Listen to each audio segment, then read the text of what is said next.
সিরাজগঞ্জে বৈষম্য বিরোধী ছাত্র আন্দোলনের অর্ধশত শিক্ষার্থীর বিএনপিতে যোগদান। সিরাজগঞ্জে বৈষম্য বিরোধী ছাত্র আন্দোলনের সঙ্গে যুক্ত প্রায় অর্ধশতাধিক শিক্ষার্থী বাংলাদেশ জাতীয়তাবাদী দল বিএনপিতে যোগদান করেছেন।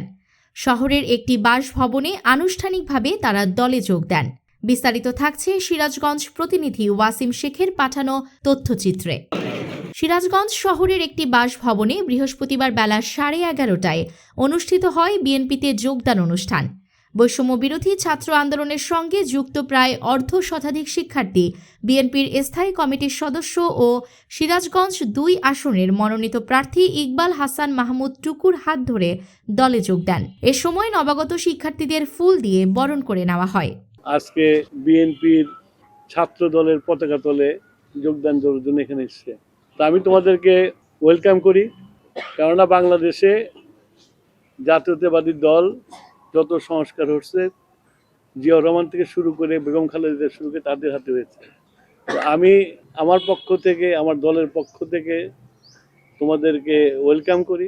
অনুষ্ঠানে উপস্থিত ছিলেন সিরাজগঞ্জ জেলা বিএনপির সাধারণ সম্পাদক সাইদুর রহমান বাচ্চু সহ জেলা ও উপজেলা পর্যায়ের বিএনপি এবং অঙ্গ সংগঠনের নেতাকর্মীরা। বক্তারা বলেন, তরুণ ও শিক্ষার্থীদের সক্রিয় অংশগ্রহণ গণতন্ত্র পুনরুদ্ধারের আন্দোলনকে আরও শক্তিশালী করবে। নবাগত শিক্ষার্থীরা জানান, দেশে চলমান বৈষম্য, দমনপীড়ন ও গণতান্ত্রিক অধিকার হরণের প্রতিবাদেই তারা বিএনপির রাজনীতিতে যুক্ত হয়েছেন।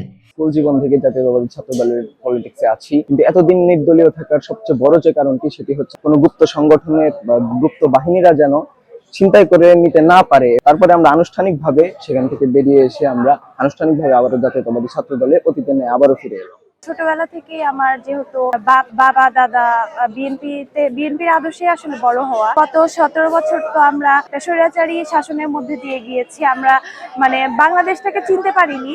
যেহেতু নতুন করে বাংলাদেশ গড়ার একটা সময় এসেছে, তখন ভেবে দেখলাম এই আদর্শে বড় হওয়া, এই জন্যই আর কি বিএনপিতে যোগ দেওয়ার। একটি গণতান্ত্রিক ও বৈষম্যহীন বাংলাদেশ গড়তে সক্রিয় ভূমিকা রাখার প্রত্যয় ব্যক্ত করেন তারা। নিউজ টেক্স, দৈনিক অন্যধারা।